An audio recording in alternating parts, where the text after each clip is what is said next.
నమస్తే, నేను మీ సూర్య. Complete Indian polity సిరీస్లో భాగంగా మన నెక్స్ట్ వీడియో వచ్చి యూనియన్ అండ్ ఇట్స్ టెరిటరీ మీద మనం చేస్తాం. ఈ వీడియోలో మనకున్నటువంటి ఆర్టికల్స్ ఏంటి, ఆర్టికల్స్ ఏం డిస్కస్ చేస్తున్నాయనేటువంటిది మనం చూద్దాం. Article 1 discuss about name and territory of the union. అంటే ఆర్టికల్ 1 ఏం చెప్తుందనంటే భారతదేశం యొక్క పేరేంటి, భారతదేశం యొక్క భూభాగం గురించి చెప్తుంది.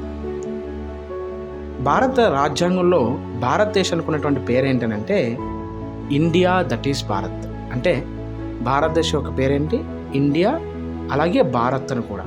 సో రీసెంట్గా మనకి లాస్ట్ ఇయర్లో జరిగినటువంటి G20 సదస్సులో ఇండియా అనేటువంటి పేరుని పక్కన పెట్టి భారత్ అనేటువంటి పేరుని ఉపయోగించడం జరిగింది సెంట్రల్ గవర్నమెంట్. దాంతో ఇండియా పేరు భారత్గా మార్చేస్తున్నారా అని చెప్పి చాలామంది అడగడం జరిగింది. కాదు, ఇండియా అండ్ భారత్ రెండు కూడా మన పేర్లే. సో మనము భారత్ను ఉపయోగించుకోవచ్చు, ఇండియాని కూడా చెప్పినా సరే ఎవరికీ ప్రాబ్లం లేదనమాట. అందుకనే ఆ రోజున సెంట్రల్ గవర్నమెంట్ కూడా క్లియర్గా ఇండియా, దట్ ఈస్ భారత్ అనేటువంటి దాన్ని Bharat in the name of Bharat అని చెప్పి G20 సదస్సును కూడా నిర్వహించడం జరిగింది.